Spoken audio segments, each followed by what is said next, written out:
नमस्कार, बहुत स्वागत है आपका। आप देख रहे हैं ग्रांड ज्योतिष सीक्रेट। मेष राशिफल 2023 कितना देगा साथ किस्मत, चलिए जानते हैं विस्तार से। वीडियो के अंत तक बने रहें और यह प्रेडिक्शन चंद्र राशि पर आधारित है।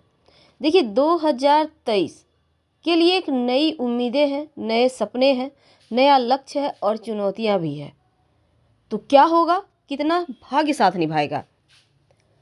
सबसे पहली बात तो 2023 जीवन में ढेर सारी उम्मीदें लेकर आ रहा है, क्योंकि ग्रहों की चाल के अनुसार अगर हम जानें तो देखिए 2023 में मेष राशि वालों, आपके जो सितारे हैं, आपके जो भाग्य हैं, वो आसमान छू सकते हैं। क्योंकि 17 जनवरी को शनिदेव कुंभ राशि में दोबारा से आएंगे और शनिदेव के इस गोचर से मेष वालों की किस्मत ही पलट जाएगी, आपकी दुनिया ही बदल जाएगी।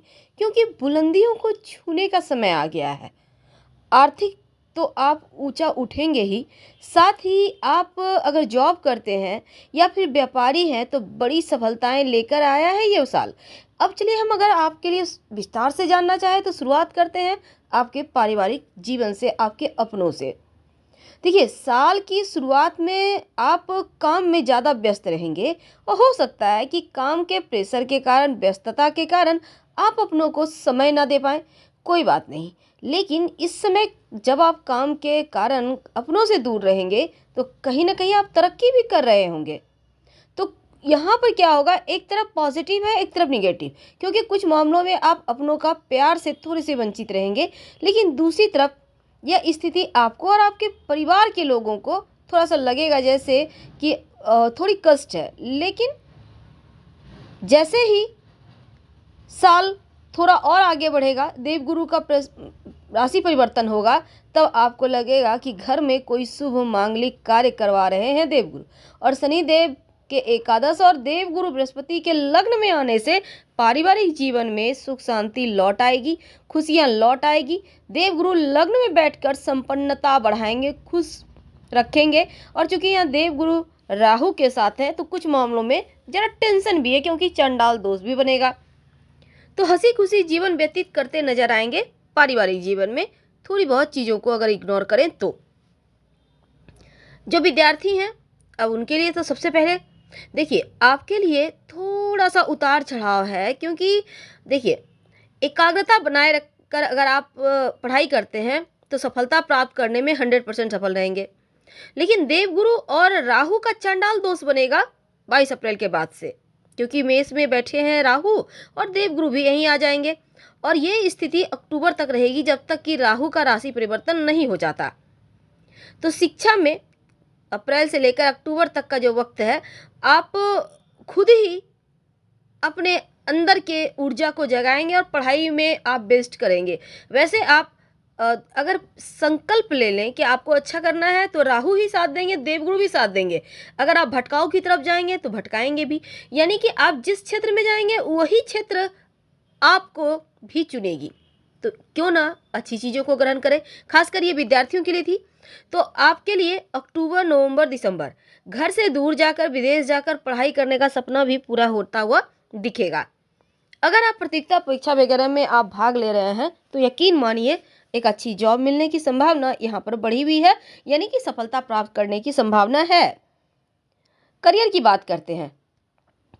देखिए, दसम भाव के जो स्वामी है शनिदेव 17 जनवरी को आपके जैसे ही कुंभ में प्रवेश करेंगे तो एक नई उपलब्धि, नई खुशियाँ, आपके इनकम बढ़ेंगे, इनकम के नए स्रोत बनेंगे, एक से ज़्यादा स्थान से धन देंगे शनिदेव।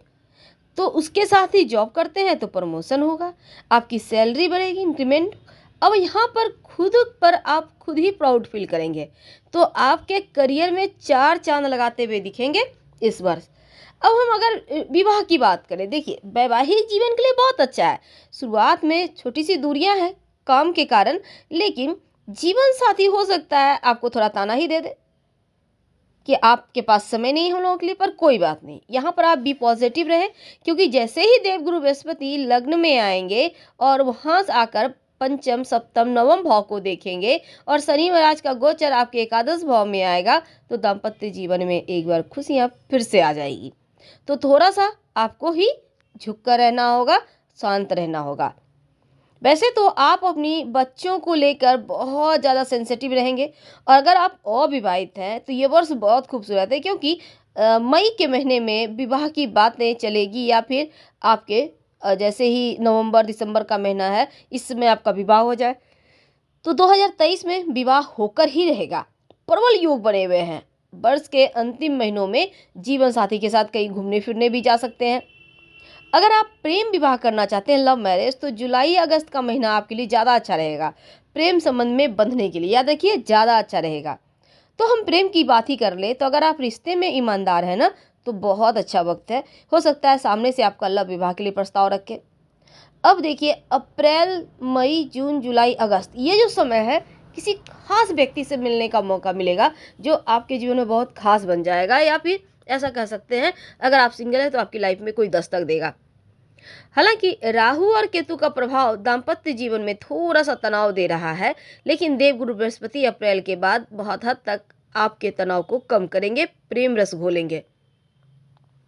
तो जीवन साथी के साथ तीर्थ स्थल वगैरह पर भी जा सकते हैं, ताकि आपका रिश्ता और बेहतर हो सके।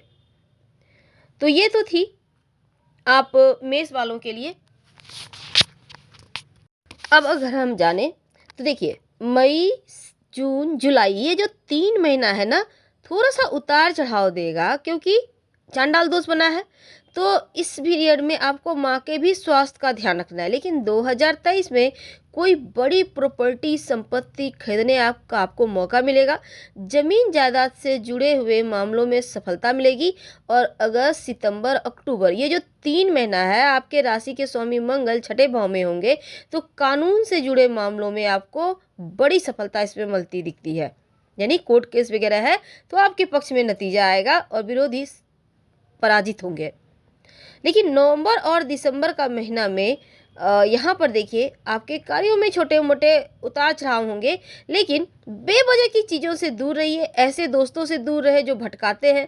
भटकाव से आपको बचना होगा, इसलिए आप शुरुआत से ही गायत्री मंत्र पढ़ते रहें। पूरी लाइफ ऐसे भी मेष वालों को पढ़ना चाहिए, क्योंकि क्या होगा कि सही समय पर सही डिसीजन ले पाएंगे और भटकाव से बचेंगे, और ये बहुत आवश्यक है। अब देखिए, कोई गुड न्यूज़ अंतिम समय में, यानी कि नवंबर दिसंबर में बढ़िया समाचार भी मिलेगा, क्योंकि हो सकता है कोई आपने ऐसा काम किया आपको पुरस्कार मिल जाए। और यात्रा वगैरह के लिए शुरुआत अच्छा है, लेकिन तीर्थ यात्रा जाने का भी मौका मिलेगा। आप परिवार के साथ भी कहीं घूमने फिरने जा सकते हैं, और नवंबर के महीने में यात्राओं में व्यस्त रहेंगे। लंबी दूरी की यात्रा योग है, आप विदेश यात्रा भी कर सकते हैं। तो ये वक्त आपके लिए बहुत खूबसूरत रहेगा। फिलहाल आपसे विदा लेते हैं। जानकारी अच्छी लगे तब लाइक कर सब्सक्राइब करें, अपनों से शेयर करें, और कमेंट में हर हर महादेव जरूर लिखें। धन्यवाद।